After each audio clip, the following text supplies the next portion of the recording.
യുവജനങ്ങളെ മനുഷ്യപ്പറ്റിൻ്റെ ആ വിഷയത്തിൽ ധാർമ്മിക വിദ്യാഭ്യാസം കൊടുത്തുകൊണ്ട് SYS അതിൻ്റെ പ്ലാറ്റിനം ജൂബിലി ആഘോഷിക്കുന്ന ഈ സന്ദർഭത്തിൽ ഇവിടെ നടത്തിക്കൊണ്ടിരിക്കുന്ന ചർച്ചകളുടെ സിമ്പോസിയങ്ങളുടെ ഒക്കെ പ്രസക്തി, ഇന്നത്തെ ഏറ്റവും വലിയ പ്രശ്നം മനുഷ്യനെ മതവിശ്വാസത്തിൽ, ധാർമ്മികതയിൽ, ഇതൊക്കെ ഒന്ന് തന്നെയാണ്.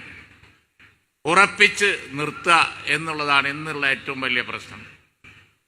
അരാഷ്ട്രീയവാദം, അരാജകത്വം, അതുപോലെ തന്നെ നിർലോഭമുള്ള മദ്യമയക്ക് മരുന്ന് ഉപയോഗങ്ങളുടെ വളർച്ച ഒന്നും ഒരു പ്രശ്നമില്ലായ്മ, സാമൂഹ്യ മാധ്യമങ്ങളിലൂടെയുള്ള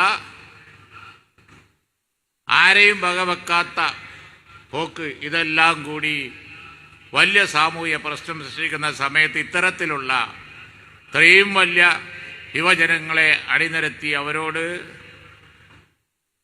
ഇവിടെ ചർച്ച ചെയ്യുന്നത് പോലെയുള്ള വിഷയങ്ങൾ ചർച്ച ചെയ്യുന്നതിന് വലിയ പ്രസക്തിയുണ്ട്. ഇന്ത്യ രാജ്യത്ത് പ്രത്യേകിച്ച് നമുക്കറിയാം, രാജ്യത്തെ ഭരണഘടന ഖലീൽ ബുഖാരി തങ്ങൾ ഇപ്പോൾ വേദിയിലിരിക്കുമ്പോൾ ചോദിക്കുമായിരുന്നു, പാർലമെൻറ്റിൽ ഭരണഘടനയുടെ ഭേദഗതിയോ മറ്റോ വരുമോ എന്നുള്ളത് പറയാൻ കഴിയില്ല, നമുക്കറിയാം.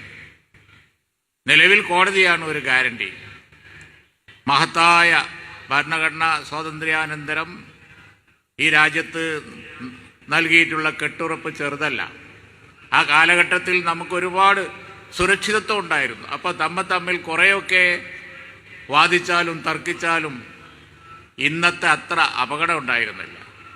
ഇന്ന് വലിയൊരു അപകടത്തിൻ്റെ സാഹചര്യത്തിലാണ് മതവിശ്വാസികളും മതസൗഹാർദ്ദം ആഗ്രഹിക്കുന്നവരും ഒക്കെ ജീവിച്ച് പോകുന്നതും ഇവിടെ പ്രവർത്തിക്കുന്നത്. ഇപ്പോൾ നമ്മൾ നടത്തുന്ന പ്രവർത്തനങ്ങളൊക്കെ, SYS നടത്തുന്ന പ്രവർത്തനങ്ങൾ, അതിൻ്റെ മുഖ്യ സംഘടന നടത്തുന്ന പ്രവർത്തനങ്ങൾ, സംഘടിതമായി നടത്തുന്ന വിദ്യാഭ്യാസ പ്രവർത്തനങ്ങളാണ്, ജീവകാരുണ്യ പ്രവർത്തനങ്ങളാണ്.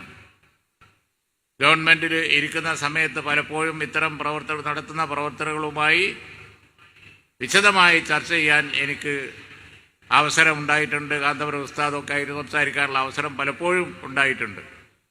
ആ തരം പ്രവർത്തനങ്ങളൊക്കെ വലിയ നേട്ടങ്ങൾ സമൂഹത്തിന് ഉണ്ടാക്കി കൊടുത്തിട്ടുമുണ്ട്. അതുകൊണ്ട് തന്നെ ആ വക പ്രവർത്തനങ്ങൾ ഇവിടെ തുടരേണ്ടതാണ്. മതപരവും വിദ്യാഭ്യാസപരവും സാമൂഹ്യ സാംസ്കാരികവും ജീവകാരുണ്യ പ്രവർത്തന മേഖലകളിലൊക്കെയായി നിറഞ്ഞു നിൽക്കുന്ന പ്രവർത്തനങ്ങൾ മുന്നോട്ട് കൊണ്ടുപോകാൻ അതുകൊണ്ട് തന്നെ ശക്തിയും കെട്ടുറപ്പും നമുക്കുണ്ടാവണം. അതിനുവേണ്ടി ആ നിലയിൽ പ്രവർത്തിക്കുന്ന ഇന്നത്തെ ഇന്ത്യയെ നാളത്തെ മറ്റൊരു ഇന്ത്യയാക്കാൻ ആഗ്രഹിക്കുന്ന ശക്തികൾക്ക് മുൻതൂക്കം വരാതിരിക്കാൻ വേണ്ടി, അതുപോലെ തന്നെ ഇവിടെ നടന്നുകൊണ്ടിരിക്കുന്ന യുവാക്കളെ വഴിതെറ്റിക്കാനുള്ള പ്രവർത്തനങ്ങൾ രാജ്യത്തെ ഏശാതിരിക്കാൻ വേണ്ടി നടത്തുന്ന പ്രവർത്തനങ്ങളിൽ പങ്കാളികളാണ് നമ്മളൊക്കെ. അതുതന്നെയാണ് മനുഷ്യപ്പറ്റിൻ്റെ രാഷ്ട്രീയം. മറ്റു ഭിന്നതകൾക്ക് ഇപ്പോൾ വലിയ പ്രസക്തിയില്ല. മറ്റു ഭിന്നതകൾക്ക് ഒരിക്കൽ കൂടി എല്ലാവരും വിട ചൊല്ലിക്കൊണ്ട് ഐക്യത്തോടു കൂടി പോവാൻ നമുക്ക് സാധിക്കണം.